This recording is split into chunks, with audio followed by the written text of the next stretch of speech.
Hello friends, students and followers. Welcome to Prolific Sports Physio Rehab Clinic, where your health is your strength and your perfect motion depends on your health. My name is Touray, a second year student in Physiotherapy Bachelor's.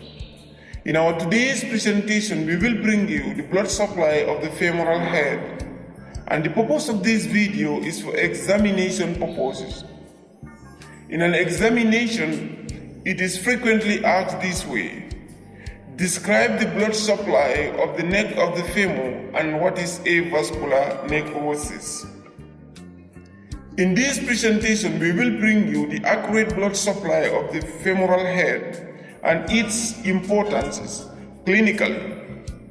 The femoral head derives its blood supplies usually from four arteries: profunda femoris artery via medial circumflex artery and lateral circumflex artery branches, the obturator artery, occasionally superior gluteal and inferior gluteal artery.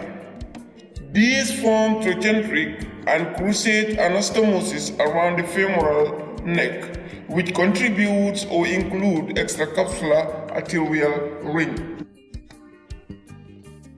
The extracapsular arterial ring consists of ascending branches of lateral femoral circumflex artery, anteriorly of ascending branch of medial circumflex femoral artery, posteriorly. This ring tends to be incomplete. The major arterial supply to the femoral head is lateral segment of arterial ring, which is terminal branch of the medial circumflex artery. The ascending cervical vessels arises from the extracapsular ring and runs around the extracapsular femoral neck. These vessels enter the neck at the attachment of the capsule to become retinacular vessels, which runs along the intracapsular neck, and they comprises of three groups: the anterior retinacular vessels, the posterior superior retinacular vessels, and the posterior inferior retinacular vessels. The lateral circumflex artery gives rise to anterior vessels, and the medial circumflex artery gives rise to rest of the cervical vessels. The posterior superior retinacular vessels are the most important as they supply the femoral head.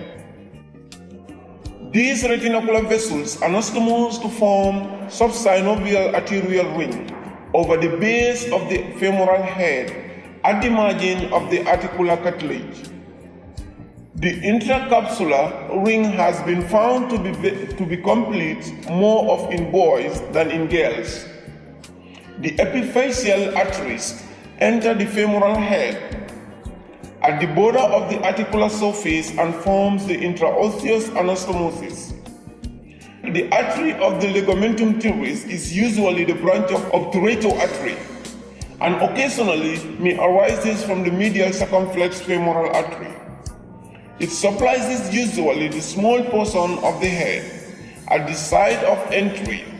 It is insufficient if the other vessels are divided. The vascular anatomy of the femoral head. At the age of 4 years, the main blood supplies of the epiphysis is ascending cervical vessels, mainly the lateral epiphyseal vessels in the posterior superior aspects and the metaphyseal vessels perforating the physis. The lateral epiphyseals and metaphyseals arises from the medial femoral circumflex artery and enter the bone near the margin of the articular cartilage. During the age of 4 years to 8 years, the epiphyseal plate becomes firm barrier between the epiphysis and the metaphysis. The metaphysis branches decreases and the blood from the separate lateral epiphyseal vessels becomes the source of the blood supply to the epiphysis. In a child more than 8 years, The ligamentum teres vessel progressively become prominent and anastomosed with the lateral epiphyseal vessels after the closure of the physis.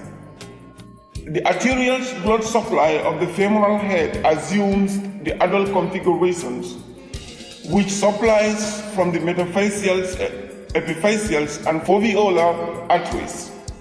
These configurations of the vessels must be kept in mind whenever doctors or surgeons are approaching the neck and the head of femur.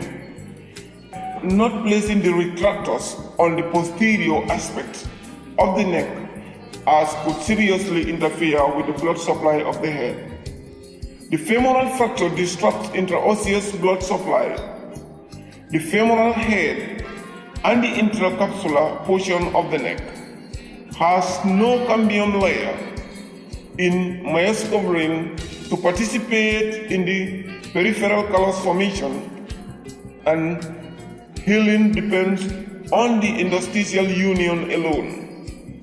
So if the retinacular vessels or retinacular circulation is also disrupted, may lead to avascular necrosis, valgus or retinotomy malposition. These may result in avascular necrosis due to thickening of the posterior superior retinacular vessels. Viewers, this is enough of our presentation. So if you please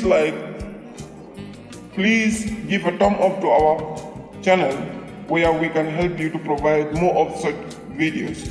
Thank you for watching. If you please find it very interesting, please thumb up. Or also you can comment by telling us how you feel